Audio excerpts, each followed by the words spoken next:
as a hybrid athlete, if you're not regularly implementing deload weeks, you are leaving gains and progress on the table. With a hybrid training style where we're combining both cardio and weight training on such a regular basis, throughout the week or on any given time scale, you're going to be seeing huge amounts of training volume. And for the most part, this is an awesome thing. It gives us lots of different stimulus to adapt to and to just generally improve and get better over time. Um, but with that opportunity to adapt in the high volume comes huge amounts of fatigue in comparison to training modalities where you're really just focusing on a singular adaptation, like just bodybuilding or just cardio running. Not that those don't accumulate fatigue, but they won't accumulate fatigue as quickly as you will if you're on a really high volume hybrid training program. So before we dive into this, I do want to caveat this that if you're not achieving a high enough training volume where you're not over accumulating fatigue, the whole concept of a deload week is probably not necessary, and if anything, will just hinder your progress. So, with that being said, there is some research around deload weeks. A lot of it does tend to be focused on hypertrophy, at least as far as the research that I'm aware of goes. But generally, what this research shows is that you're either going to see a slight benefit from deload weeks, or at a minimum, no downside, and you'll see similar progress compared to just training straight through. But I will mention that hybrid athletes are probably a little bit different. There's not a ton of studies that combine all these different aspects of fitness into to one study of deloads. What happens when you combine everything together? So it'd really be great to see some studies on hybrid athletes where we're seeing extremely high training volumes and how deload weeks can potentially benefit hybrid athletes. So with respect to how often to deload, it is going to depend on your training intensity, and we'll dive into the nuance of this a little bit later on. But just as a starting guideline, I'll mention that around 8 weeks, from my experience and from much of the research, is a pretty good place to start off, and then you can adjust from there as needed. So I'd like to cover a little bit of what are some potential signs that maybe a deload could benefit you. So there's a few things here. Number one, if your performance is dropping from one session to another or one week to another, uh, that's a pretty big red flag, especially if it's consistent over multiple weeks. If you see, maybe from one day to just one day to the next, uh, a slight drop off, and then you're back to where you were the next week, probably not a big issue. You're probably just having a bit of an off day. But if it's consistent downward trend, it's probably because you're just accumulating too much fatigue and not fully recovering. If your desire to train is dropping, this is a pretty huge red flag. This is personally for me, this is a big one. When I'm starting to dread doing some of my workouts, I know I'm not in a great spot, and it's time for a deload. You can also be somewhat proactive in terms of the signs that a deload's coming up. So if you've got a really stressful period of your life coming up, it can be a good time to schedule in deloads either during that period or just before it, to make sure that you're good to go for all aspects of life, not just your training, but for whatever you've got going on in your personal life, whatever's going to be causing that stress. Make sure you're ready to deal with it. And finally, if you're just feeling more fatigued in general throughout the day, that again is probably a pretty good sign that you're overtraining. But like we said with performance here, we're not just looking for a one day, woke up feeling pretty tired, didn't feel like working out. We're looking more for a pattern over, multiple days to, even maybe a week at least or longer. Uh, that's a good sign that you're in a spot where you could benefit from a deload.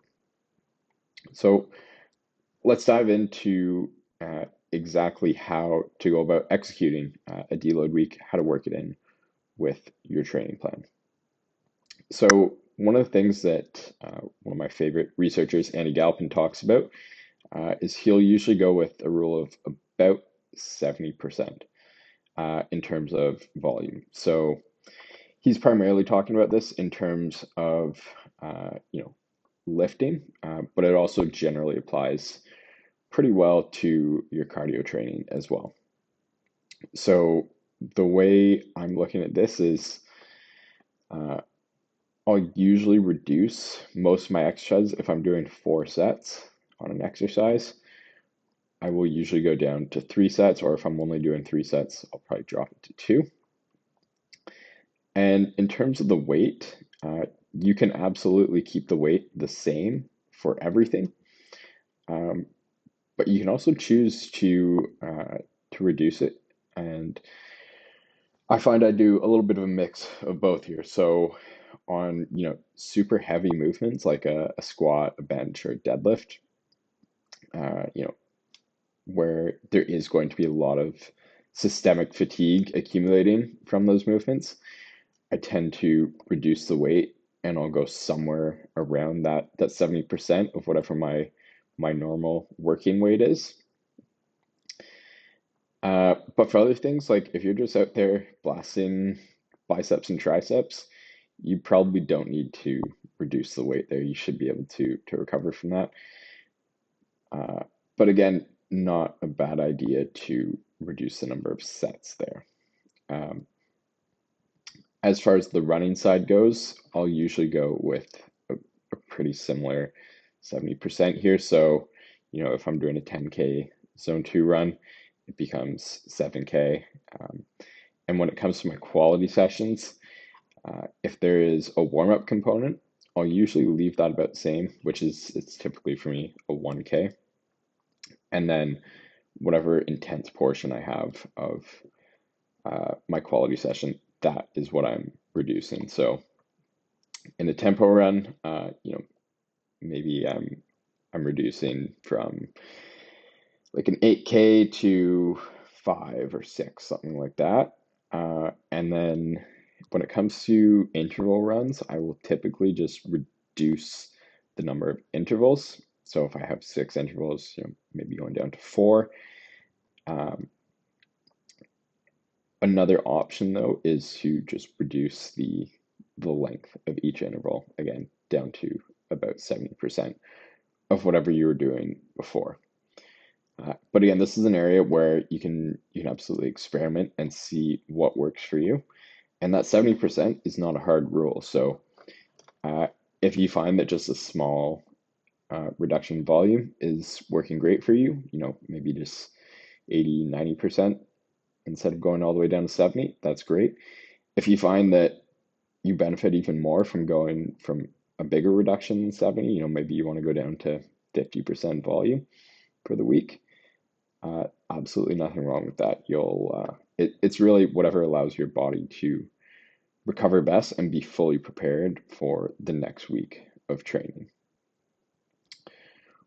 One final note about the weight training side of things is that even if I'm keeping the weights the same, I'm usually not pushing quite as close to failure. So on any sets that I'm usually taking all the way to failure, I'm probably leaving 1 or 2 reps in the tank instead of absolutely pushing it there.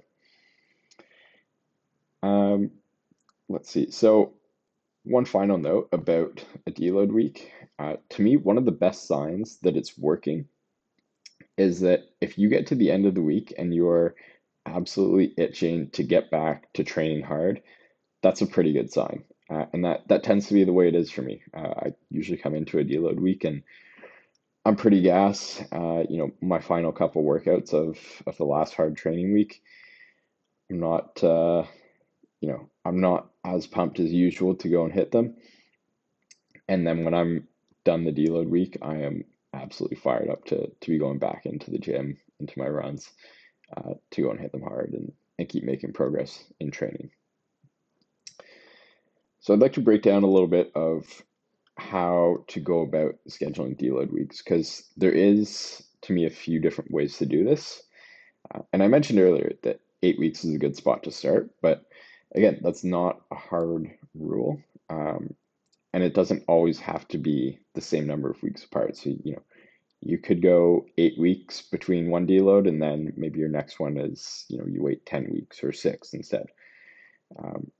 And to me, one of the biggest factors in scheduling and deload weeks is I'm sort of looking at what I've got going on in my life.